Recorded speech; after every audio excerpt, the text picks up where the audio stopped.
I like to occasionally give gifts to people, Yeah. and I had to think of something that would be relevant, green, something that you would use Yeah. on a regular basis. So I actually do have a little gift for you. You do? Yeah. Oh my Let me gosh. show you.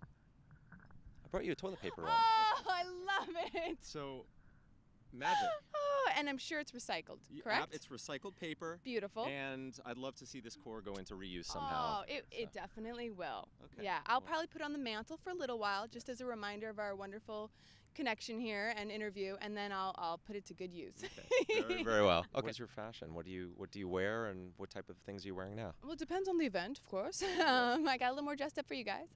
I would say, since doing the clothing swaps, I would say about 80% or so of my wardrobe is now reused. And as far as new purchases are concerned, I support a lot of local designers. Be Love is one of them that I really adore, and not only because of some of the organic choices that they make, but also the message that they have. You know, they've got some great designs with Gandhi and Martin Luther King Jr. on them. And I was really excited to wear a shirt from Rain Tees during the contest. That organization is just phenomenal what they're doing. So I do have some less than perfect wardrobe choices. There's certain things that I buy where I kind of go, okay, well, I'm going to give myself some breathing room on this one. But to me, it's really another reminder that this whole journey is about progress and not perfection. Mm-hmm. And so, I kind of say, okay, I'm going to give myself credit for the good things that I'm doing, and then just keep working towards better choices, and especially being mindful of supporting things that aren't connected to sweatshops. Let's go virtually into your fridge. All right. First of all, Oh, I got the just the got the, food the out. SO Right. Okay, so here's an eco question for you. Yeah. What are you going to do with that poo? I'm just gonna wipe it right here And what are you on the gonna do with the toilet paper? Okay. Compost it. Compost it. Very good. That's the answer I was looking for.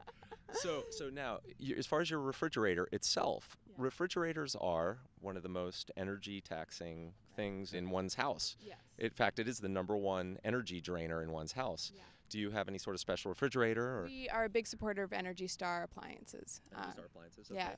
washer, dryer, that kind of thing. Our dishwasher as well, and that's something that I'm often surprised that people don't realize, because for some reason there's still this myth out there that people are going to save water by washing their dishes by hand, and so I kind of clue them in to that alternative. Right.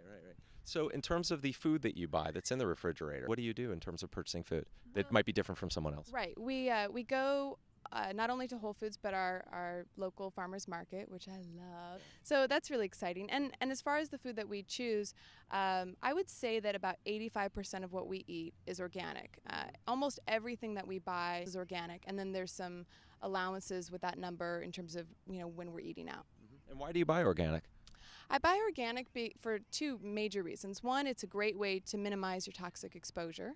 And then also, most people aren't aware that there's at least, on average, 80 to 200% more nutritional value with organic food. So I'm really doing a great service to my health as well as the planet, and that's something that I like to help people understand as well. What kind of water do you drink, or do you refill bottles, or what do you? I have my refillable bottle with me, and I actually recommend either glass or stainless steel with that. I think there's plenty of plastic in the world, so that's an easy way to make a better choice. And then we have filtered water at home, and we're actually planning on putting in a filtration system in the next month or so to have the whole house completely filtered. Let's move on to some other tips that you might have regarding washing and drying of your clothes, laundry detergents you might use, or any tips you might have in the washing and drying laundry department. Yeah, I definitely use eco detergents. And I'm actually really happy that those are becoming much more accessible to people. For a long time, you could only find them in natural food stores or Whole Foods. And now you can order online, you can buy them at Target. There's all sorts of nice options. One of the brands that I really like is Seventh Generation. And one of the reasons I really support them is because they've been green from the beginning.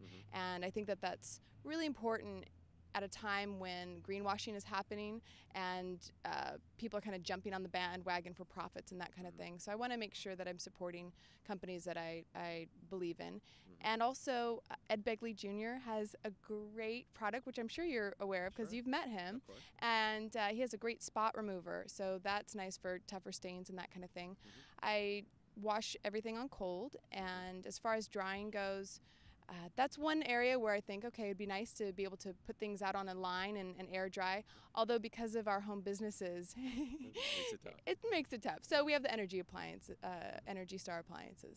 I'm going to try to stump you with this one. I do some really quirky green things. So I bet you do. when you get your hair cut, Yes. what do you do with the hair? You know, I'm so glad you asked me that question. I found out about a group in San Francisco that collects hair from hair salons, and they actually create them as mats that soak up oils from oil spills. They found out that human hair is the best tool, the best technology that they've ever come across for helping with oil spills. So I've been doing my best to not only enlist the places that I go to, but also friends or clients that own salons and letting them know about that as well. That's very cool. I didn't know about that. I do other things with my hair. I don't do that. I taught him something. This is incredible.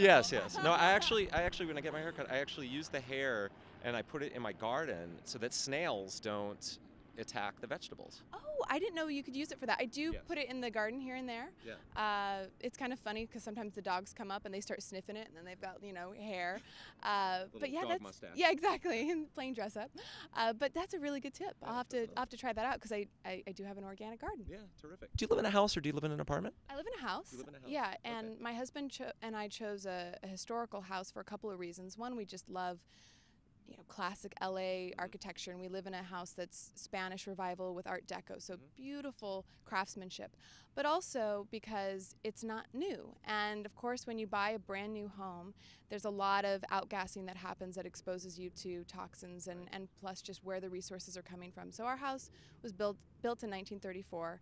And we really love it and cherish it. In fact, we got it approved as a historical landmark. Oh, terrific. Congratulations on that. Thank you. Now, as far as your house, as far as eco goes, Yes. what are some of the things that you've done in your house that I'm sure you've done certain things that are making it more energy efficient? Right. What are some of those things?